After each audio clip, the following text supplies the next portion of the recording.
Let's talk about market updates. और आज की वीडियो में हम बीटीसी और ऑल्ट कॉइन्स को एनालाइज करेंगे डिटेल में। टेक्निकल साइड भी देखेंगे और फंडामेंटल साइड भी देखेंगे। टेक्निकल साइड में हमारे पास मार्केट में स्टेबिलिटी है, लेकिन फंडामेंटली मार्केट इस टाइम पे बहुत ज्यादा वीक है। तो मैं आपको कुछ ऑल द पॉसिबल सिनेरियोज में आपसे इस वीडियो में शेयर करूंगा। वीडियो को लाजमी एंड तक देखना ताकि आप सारी चीजों को समझ के अच्छे और सेंसिबल डिसीजंस ले सको। सबसे पहले तो ये देखो मेरे भाइयों कि टेक्निकली वर्सेस फंडामेंटली। देखो टेक्निकल्स वहां पर फेल हो जाते हैं जहां पे मार्केट में फंडामेंटली इंपैक्ट पड़े। जैसे अगर आप प्रीवियसली उठाकर देखो, हमारे पास शुरू में पहले माइक्रो स्ट्रेटजी का आया, एलन मस्क का आया, उसके बाद हैक का आ गया, इथेरियम हैक पे हमारे पास एफटीएक्स का आ गया। तो मार्केट ने जितने भी मेजर क्रैशेस प्रोड्यूस किए हैं ना, वो सारे हमारे पास फंडामेंटली हुए हैं, ना कि कोई टेक्निकल साइड पे किसी ने प्रिडिक्टिंग किया था कि market as per technical analysis हमारे पास कोलैप्स करेगी। वो सारा कोलैप्स और क्रैशेस हमारे पास एज पर फंडामेंटली हुई है हमारे पास।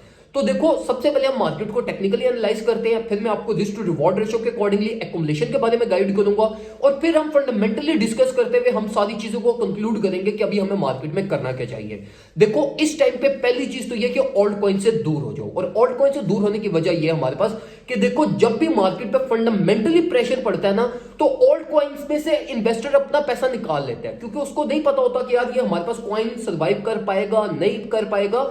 तो वो अपना पैसा निकाल के मेजर कॉइन्स की तरफ आता है, लाइक बीटीसी और एथेरियम। वो किसी कॉइन में नहीं जाता। तो पहली चीज जो आपने करनी है वो ये है कि ऑल्ट कॉइन पर मोमेंटम नहीं है, ऑल्ट कॉइन से बिल्कुल दूर हो जाओ। अगर आप ऑल्ट कॉइन्स को अभी एक्युमुलेशन का प्लान बना रहे हो तो वो एक आपकी अच्छी एक्युमुलेशन नहीं होगी, क्योंकि ऑल्ट कॉइन्स ने ना अच्छी परफॉर्मेंस आपको देनी है, ना इन्होंने कोई मेजर रिलीफ प्रोड्यूस करनी है। तो वो अगर आप अभी बाय भी करते हो तो वो in best case possible scenarios भी वो अपने ब्रेक इवन पे ही देगा या 5% 6% ही ऊपर जाएगा, जिसके कंपैरेटिवली बीटीसी और एथेरियम आपको ज्यादा अच्छी परफॉर्मेंस और एक आपकी सेफ कैपिटल आपका रहेगा। तो अभी सबसे पहले जो आपने करना है वो ये करना है कि देखो as per technical analysis BTC और एथेरियम को अगर हम एनालाइज करें तो ये बिल्कुल स्टैंडर्ड परफॉर्मेंस दे रहे हैं। इनमें कहीं पे भी आपको परेशान होने की जरूरत नहीं है। मैं आपको स्ट्रिक्टली रिकमेंड करूंगा कि बीटीसी और एथेरियम में आप इस टाइम पे एटलीस्ट ये जो एथेरियम की 1180 वाली रेंज है और बीटीसी की जो 16,500 600 वाली रेंज है, ये वो रेंजेस हैं जहां से आपकी एक्युमुलेशन बनती है। और मैं आपको रिकमेंड करूंगा कि आप 20% एटलीस्ट इस टाइम पे बीटीसी और एथेरियम में अपनी स्पॉट एक्युमुलेशन लाजमी कीजिएगा। अब ये हमने डिस्कशन की है एज पर टेक्निकल साइड, और मैं आपको ये भी गाइड कर दूं कि मैंने खुद एथेरियम की एक्युमुलेशन की है, मैंने बीटीसी का एक स्विंग सेटअप भी मैंने अपना ओपन किया है, जो कि मेरा ये अब चलता रहेगा।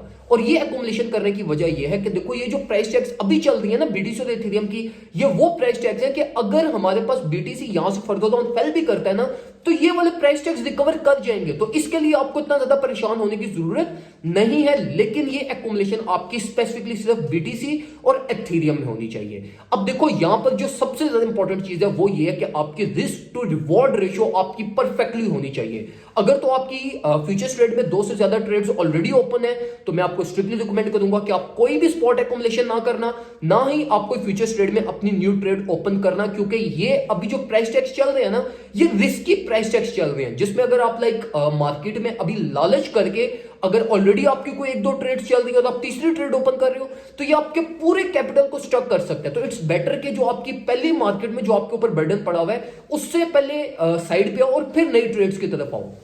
और इसी के साथ साथ देखो अपने आप को प्रिपेयर करो फंडामेंटली। अब फंडामेंटली हमारे पास मार्केट में इस टाइम पे क्या चल रहा है, बाइनेंस का इशू चल रहा है, और बाइनेंस के हिडन फंड्स और ये जो सारा बाइनेंस के हमारे पास इस टाइम पे मार्केट में जो ये इनकी जो फिल्में चल रही हैं, इसको अगर हम देखें तो ये भी एक कोलैप्स प्रोड्यूस करवा सकते हैं। मतलब बाइनेंस को बेशक मैं सपोर्ट करता हूं या जो भी हो, लेकिन बाइनेंस की वजह से मार्केट क्रैश कर सकती है। तो अपने आप को प्रिपेयर जो आपने उसके लिए करना है वो आपको कोई प्राइस लिमिट नहीं है कि बीटीसी जो वो ऑल द वे डाउन 14 या $12,000 पे आ जाएगा। नहीं, जो आप रिस्क टू रिवॉर्ड रेशियो हमेशा करते हो वो आप करते हो on the basis of your portfolio. अपने कैपिटल पे आप हमेशा रिस्क टू रिवॉर्ड रेशियो करते हो, ना कि किसी भी कॉइन के प्राइस टैग पे।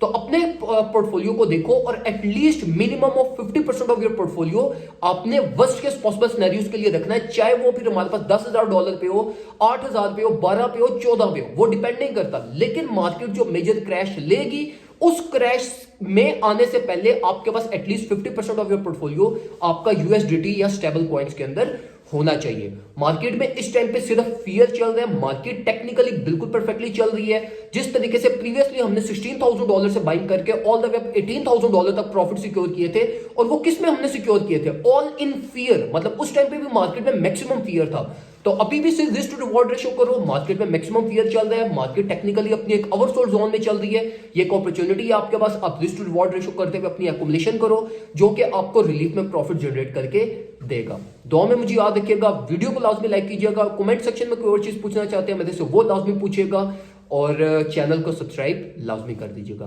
दुआ में मुझे याद रखिएगा, अपना ख्याल रखिए। अल्लाह हाफिज।